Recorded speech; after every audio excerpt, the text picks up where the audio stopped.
Assalamu alaikum, j'espère que vous allez bien. On se retrouve aujourd'hui pour la continuité des 99 noms d'Allah. Est-ce que vous remarquez pas quelque chose dans cette vidéo? Pour ceux et celles qui sont assidus de mes vidéos, est-ce que vous remarquez pas quelque chose? En fait, je vous avais dit que j'avais des problèmes de luminosité et vraiment ça me... Parce qu'en fait, le problème, c'est que moi, je suis un peu perfectionniste. Genre, si ça me convient pas, ça me stresse.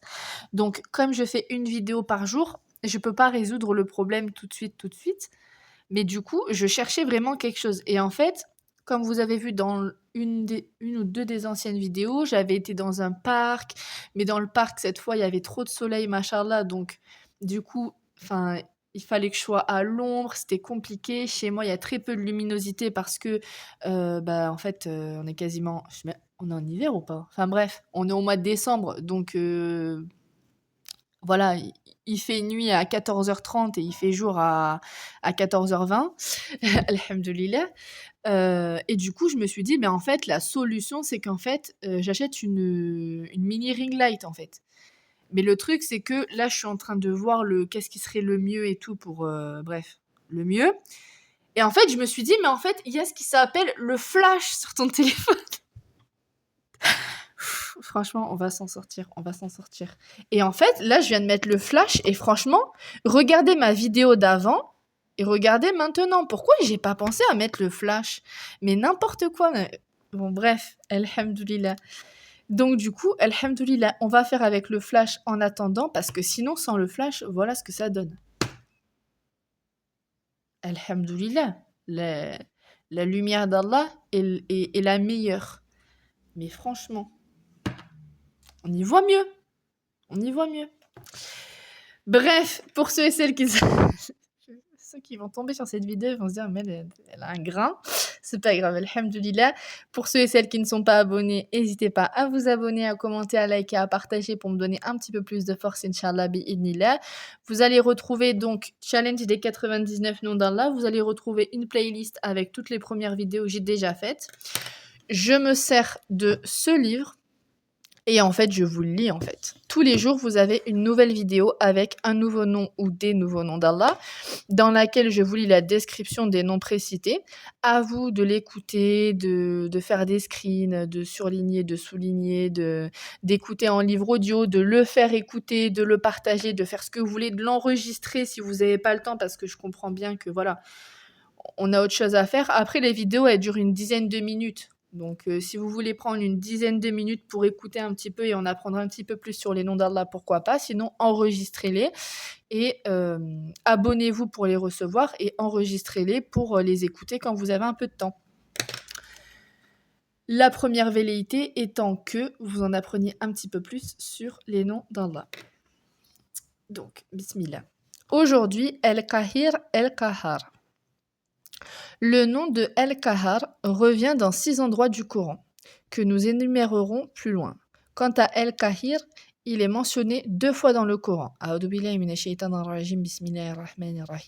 Il est le dominateur sur ses serviteurs, il est le sage et le parfait informé. Surat Al-An'am, verset 18. Il est le dominateur sur ses sujets, il vous envoie des anges gardiens. Surat Al-An'am, verset 61. El-Kahar est la forme intensive de El-Kahir. Dans les deux termes ont le sens de celui qui subjugue tout ce qui existe et auquel toutes les créatures sont soumises. Tous les éléments et les matières des mondes supérieurs et inférieurs sont redevables à son pouvoir et à sa volonté. Rien ne se produit ou ne s'arrête sans son autorisation. Ce qu'il veut est et ce qu'il ne désire pas n'est pas. Tous les êtres sont faibles et ont besoin d'Allah. Ils ne peuvent rien pour eux en termes de bien ou de mal. Parce qu'il est le dominateur suprême, cela implique la perfection de sa vie, de sa puissance et de son pouvoir. La présence de cet attribut d'Allah atteste, à juste titre, de son unicité. C'est la preuve d'une part qu'il est le seul à mériter d'être la divinité et d'autre part qu'il est absurde de lui donner des associés et des égaux.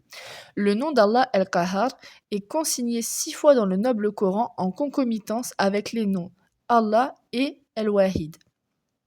1. Tout d'abord, on le retrouve dans le contexte où Youssouf déclare la fausseté du polythéisme et explique que ses adeptes sont corrompus et égarés. Il dit à ses 2 compagnons de captivité: « Ô vous, mes 2 compagnons de prison, Que vaut-il mieux, une multitude de divinités ou Dieu l'unique, le dominateur suprême?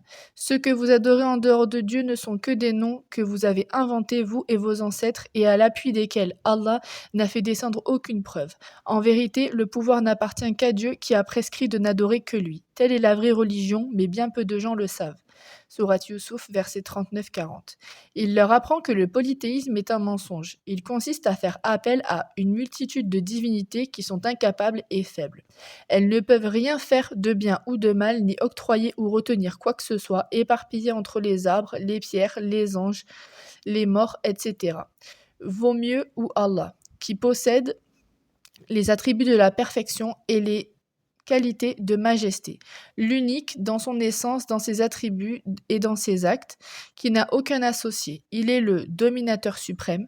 Toutes les choses sont soumises à sa domination et à son autorité. 2. Ensuite, on retrouve ce nom dans le passage où l'on fait la lumière sur la fausseté de la pratique des polythéistes. Ces derniers adoptent des idoles et d'autres choses comme divinité égale à Allah, bien qu'elles ne puissent rien faire pour elles-mêmes. Ainsi, ils abandonnent l'adoration d'Allah l'unique et le dominateur suprême et ne lui vouent pas un culte exclusif.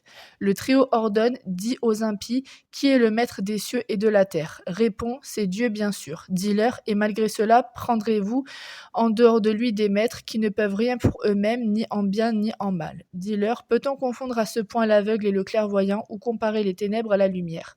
Ou aurait-il donné à Dieu des associés qui auraient créé comme lui-même a créé, en sorte que l'œuvre de ces derniers et celle de Dieu se seraient confondues dans leurs esprits? Dis-leur, c'est Dieu qui est le créateur de toutes choses. Il est l'unique et le dominateur suprême. Sourate Al-Ra'd, verset 16.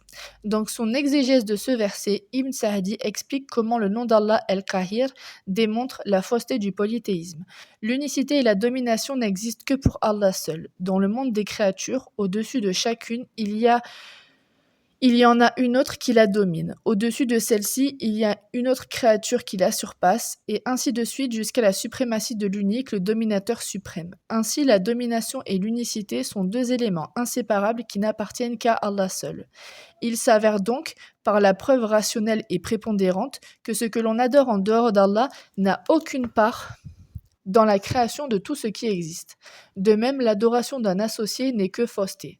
3. Le troisième endroit est dans le contexte où Allah menace les mécréants polythéistes de ruine et de vengeance le jour où ils apparaîtront devant Allah l'unique, le dominateur suprême. Ils seront enchaînés à des fers de feu, vêtus d'habits de goudron et le visage recouvert de feu. Allah affirme, le jour où la terre sera changée en autre chose que la terre, de même que les cieux, ce jour-là, les hommes comparaîtront devant Dieu l'unique, le dominateur suprême. Et on verra alors ce jour-là les criminels accouplés dans les chaînes, revêtus de goudron et les visages couverts de flammes, et car c'est ainsi que Dieu rétribue chacun selon ses œuvres, et Dieu est prompt dans ses comptes. Sourate Ibrahim, versets 48 à 51. 4. En quatrième lieu, on rencontre ces noms réunis dans le verset proclamant qu'Allah seul est Dieu. Dit, ma mission consiste uniquement à avertir.